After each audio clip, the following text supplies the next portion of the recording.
All right, and here we go. Welcome back to Sledgehammer Horror, guys. I am Ken Sledge, and today I have from the Any Last Words podcast, the lovely and talented Jo Gonsalves. How you doing today? I'm good. How are you today? I'm doing good. I messed up the pronunciation, didn't I? No, it was good. Okay, good. At least you didn't have to say my first name, like my actual first name. That one's always like a little trickier for some people, so. Okay, so Jo is just what you go by then. Yeah, just because it's easier. My first name is actually Janelle, but the way it's spelled, everyone's like, how do you say this? What is your name? Is it Jolene? What's your name? So I just go by Jo. It's just easy. Sure, absolutely. So for those of you that don't know, Jo has a lot of cool stuff coming up. Can you fill us in on some of the things that you're doing here coming up in the coming weeks? Absolutely. Actually, on Monday, it's going to be the first day of the Shockfest Film Festival, and they're going to be doing it in New York City to kick it off. They're going to be at a couple of different cities throughout the rest of the year. I'm going to be a part of all of them. But the first one is going to be on Monday, like I said, in New York City, Times Square. They're going to have the big Godzilla digital billboard, and I'm going to be on it, and I'm like losing my mind because I'm a wiener, and that's just amazing for me to do something like that. No, I'm so proud of you. That's such a cool thing to be able to put under your hat to say that this is something that you've done. So that's so rad, dude. That's so cool. Thank you so much. Other than that, I got my show, or my shows, I should say, and having amazing opportunities to be able to come on and talk to people like you on different shows, and yeah, just other conventions throughout the year too. So just a lot of shit. Sorry, I don't know if Oh, fuck yeah, you can. You guys check out the description. I'm going to have all the links, your Instagram, your shows as well on there. Make sure you guys are checking this stuff out. It's a whole lot of fun. But today we are here to talk about your first horror movie, and that was... Child's Play. Yes. And we are talking about the original Brad Dourif one, right? Yes. Oh, yes. I'm not that young. So with Child's Play, I think... something that I've always been very vocal about. I think Child's Play is my second favorite horror film franchise. I absolutely love Chucky. I love the character. I love everything they've ever done with it. Before and after Seed of Chucky. So when it comes to Child's Play, how old were you the first time that you seen this one? Oh, man. I don't remember how old I was. I know it came out when I was about 4. I remember the night we watched it because my dad bought an Atari for my brother. Atari and Child's Play. That's like the most amazing night ever. It was great. We got McDonald's. We got everything. It was great. That's so rad. So you said you watched it with your family. When you look back on this movie now, what do you think the first scene that comes to your mind is when you think about this movie? The first scene. Oh, man. Honestly, just him. I don't know. I don't think there's really like a scene that I think of in general. I just have like a collection of thoughts, I suppose. Mm-hmm. Oh yeah, just being an evil, ugly doll. Right. See, I think for me, one of the things that is always stuck with me, and I don't know why, but when you watch the movie and he goes to that witch doctor and he has the voodoo doll of him and starts breaking the arms, like that to me always freaked me out. I think that was probably the scariest part to me as a kid. Was that whole scene. I don't know why, but that one just got me so hard. Okay, I guess I see what your question is more. But I think I would have to say when he's in the fireplace and he's screaming and banging against it, he's like, hey, let me out. And then, he goes to strike the match and then he clicks, he's like, but I thought, we're going to be friends to the end. Ooh, like it just switches on it real quick. Yeah, see, and let me ask you this. You did see Child's Play. Is Child's Play the original? Is that your favorite of the franchise, or do you have one that you like more than that one now? You know what? I do like it a lot, but I will say The Bride of Chucky. I really Okay. like that when they introduced the Tiffany doll, where he had like he had a partner in crime, if you will. No pun intended, I guess. Pun intended, Yeah. I guess. Yeah, I really liked that one a lot. I liked how they kind of changed it up and they gave like a fresher feel for Chucky. Um, Mhm. yeah, so that one is my favorite. Okay. Let me ask you this. Kind of scared to ask you, but the remake. What are your feelings on the remake? Honestly, I have not seen the remake yet. I've seen a lot of trailers for it. I've asked a lot of people what they thought of it, and I've heard a lot of mixed reviews. Because my impression was, man, another remake, like, and then they're gonna. I understand they're trying to modernize it and make it maybe something more relatable to the generation that's getting into horror movies now, by making it like an AI doll and all this other crap. I mean, we have so much technology. I mean, why wouldn't you want to make a movie like that? But I kind of felt if they were going to go that route, maybe they should have just done a completely different kind of movie. If they're going to make a horror AI doll, don't do Chucky. You could do something Right. else, I guess. But I don't know. Like I said, I haven't seen it. It could be an amazing movie. It can blow my mind and be my new favorite Chucky movie. But I just haven't seen it yet. I haven't really been turned on by the idea of it. I'll be honest with you. I absolutely love it. And I love once because at first I felt the same way as you about the AI, but I think that that's kind of more like a respect thing to Brad Dourif because I can see why they didn't want to make. There's no hide the soul, there's no Ade Dewey Dembele, and I think that was more of an homage to Brad Dourif. Like that's your thing. We want to move away from that. We don't want to try to do what you did. We want to make this our own and not try to recreate what you did because what you did was perfect. But if you're into the kills, I think this has the best kills in the whole Child's Play franchise.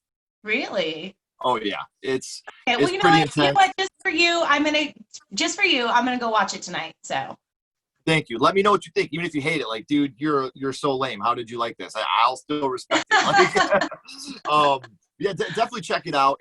I think it's worth it. I'm not one of those people that thinks remakes are inherently bad. I've seen a lot of really, really good remakes, like the Child's Play. I think Dawn of the Dead and Friday the 13th both had really, really good remakes. But I do see where a conversation I've had a couple times on here is you have so many remakes that the studios buy that maybe we miss out on one original idea that could be the next Friday the 13th or the next Nightmare on Elm Street that doesn't get bought because the studio bought a remake instead. So I can see both sides of the coin when it comes to that. okay. So with Child's Play, the first one, talking about kills, what was your I don't want to say favorite kill because that's weird, but the kill that sticks with you the most?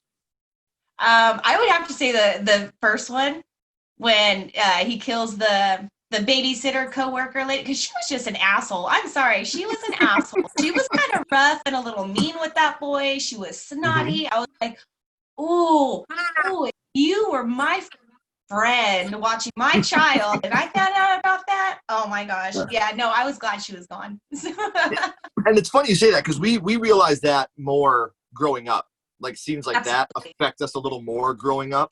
Because I feel the same way. Because obviously I rewatched this too, so I could catch up on it. We could talk about it a little bit. But I agree. You watch her and you're like, man, you're kind of a bitch. Hmm. Like, and if when you watch the new Child's Play, you're gonna see a lot of that. Chucky is almost the good guy in this movie. Like, no pun intended. But Okay. it's kind of So can I, crazy. if you don't mind, I mean, I don't mind spoilers or anything, but if you don't Mhm. mind, how similar is it to the original Child's Play? Like, does Besides it the kind of follow the same story basically, or it's not just even kind of close.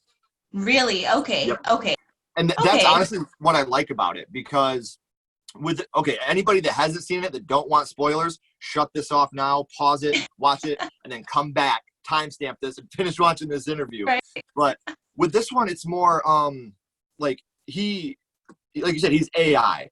So when Andy gets him, he names him and then he imprints on Andy. And right, so he kind of feels this overprotective love for Andy. So people that do Andy wrong, he feels like he has to step in and help. But it's almost like a baby because he's a baby and he starts to become kind of thinking killing's okay when he watches them watching Texas Chainsaw 2. And he sees how they're all reacting to Texas Chainsaw 2, and he's like, oh, okay. You know, and then See, people no one start doing. sounds to me like that. That sounds like, okay, I'm watching that tonight. Yeah, it's real, and there's a lot of really funny moments in this movie that made me belly laugh. Like really, really. Oh yeah. And then there's a couple little Easter eggs in it that you'll see, and you'll just be like, oh, okay, I see what you did there. Nice. Like Luke Hamill does the voice of Chucky, and he was Luke Skywalker, obviously, in Star Wars. And when Andy's gonna name Chucky, he's like, "What's my name?" And he's like, Han Solo." And then Chucky's like, "Oh, Chucky, I like that name." And he's like, "What the hell? No." But just definitely check it out. I personally it goes 2 and 3 are kind of neck and neck for my favorite, and then the remake is up there. Like it's that good to me. Okay, like I said, I'm definitely gonna check that out tonight, just for you, and because you broke it down for me in a different way than everyone else has broken it down for me, and I'm like, wait a minute, that actually does sound pretty cool. If you want to, I did a review on it on my channel. I have clips of the movie in it, so if you want an in-depth review on it, check that out as well. Everybody else watching, shameless plug here.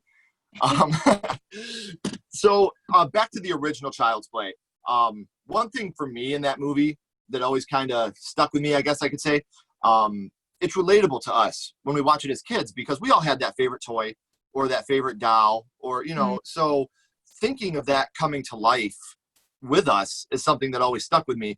Do you think that movie has stuck with you for a long time because of that, or is it just one of those things that you watched one time and just never really thought about again? Oh no, it absolutely stood with me. I mean, because I think even growing up, like you said, we grew up with that. It's relatable to us. I think we've all kind of made a reference at several points in our life, like, oh my God, check out that Chucky like doll, or so, you know what I mean? Like it sticks in your head because as kids, we didn't see things like that. Like that was new for us. Yeah. And then also at the time too, and I brought this up to my boyfriend last night. I was like, do you guys? I don't know if you might remember this or not either. Do you remember the My Buddy and Kid Sister dolls? Mm-mm. Oh my God. Okay, so the My Buddy dolls and the Kid Sister dolls, they came out, I want to say that was very early 90s. But the My Buddy doll, if you Google it, I shit you not, it looks just like the Chucky doll. But my brother had a My Buddy doll. So watching that movie and my brother having a My Buddy doll, it very much like engraved that deeply into my brain. So Oh, and I could totally see that. You got a doll at the house just like that. And as adults, it's a little different, but when you're a kid and you see that, you're like, oh, that's in the other room right now. Like, so I definitely understand that. So let me ask you this. We talked about your first horror movie. I'm going to go scream on you here real quick. What's your favorite horror movie? Oh, my favorite horror movie? I really like not Friday the 13th. Nightmare on Elm Street. And I would have to say, other than that, I have a couple, but I would say Nightmare on Elm Street. Then it would be Dawn of the Dead, and then Trilogy of Terror, which I want to see that again because I have not seen that in forever. But I want to see that so bad. I like the little voodoo doll, like going after him throughout the house. I haven't seen Trilogy of Terror, and I forgot that movie existed until you just said it. Really? Oh man, yeah. I love that movie. I remember we watched a lot of horror movies as a kid, and it just didn't really matter what it was. Like there was no real supervision. Right. Mostly because they're all watching too. I just wrote down Trilogy of Terror so I can rewatch that. So, any other guests you got coming up on your show here in the coming weeks you want to promote real quick that you could talk about, or is everything kind of? I'm trying to think because I was actually doing a lot of scheduling this morning because I just had like a insane amount of response for having people on the show, which is great because now I'm busy again. I just did a movie review and an interview with oh my gosh, why can't I remember names half the time? It's either I'm mispronouncing them or I'm forgetting them. Like I'm awesome with this. But anyway, the movie is called Rumi's Demons, and it's a really good independent movie. I'm actually going to have the cast on here in a couple weeks, I think, to discuss the movie more. But it's called Raimi's Demons, and you can watch it on Amazon Prime. It's a really good movie. I liked it a lot. So. Oh, that's awesome. Congratulations on having the cast. I know that's really cool. So I'm very proud of you for what you're doing. You're doing a great thing. Please keep it up. I'm so excited for you for Monday. By the time this is posted, guys, that'll already be passed. But if you follow me or her on Instagram, we'll have all the information up on there so you guys can check that out. I always end these with a skull count. Child's Play, the original, 0 skulls being the worst, 5 being the best. What's your ranking of Child's Play? Absolutely. I'd hands down give it a 5. Like, it's just great. It's historic, like. Mm-hmm. And the thing about Chucky, he's up until Seed of Chucky, he was always still kind of that dark but funny. I think Seed of Chucky is more just comedy, but Chucky to me, even more so than Freddy Krueger, has always been more quotable. I can't tell you how many times growing up I said, "Don't fuck with the Chuck," just to drop that. So I completely agree. Without Chucky, there's a lot of other movies that I don't think would exist in the universe right now. Chucky is such a huge influence in my life, especially. Like, I absolutely love the series. I love the franchise. I think it's awesome. I'm so excited for the TV series. Did you see that? The TV series is coming out next year. I did see that, and Brad's supposed to voice again, isn't he? Yes. Yep. I hope it works. I don't know how far they can go with this. I love the idea of 2 Chucky universes. I love the idea of having the Brad Dourif universe where it picks up right after Cult of Chucky left off. And then I like the idea of taking this Child's Play new one in its own direction. Texas Chainsaw has had 17 different universes. Halloween's had 5 different universes. So I'm not opposed to the idea of splitting these off and I would love, when you end this Child's Play, text me and let me know what you thought in it, because I think they set it up perfectly to have an amazing sequel with the Buddy Bear. That's all I'm gonna tell you. I think the Buddy Bear, really, yes, I think would be a fantastic sequel. Now I'm thinking of Teddy Ruxpin. Do you remember Teddy Ruxpin? Oh yeah. That's what I'm thinking now in my head.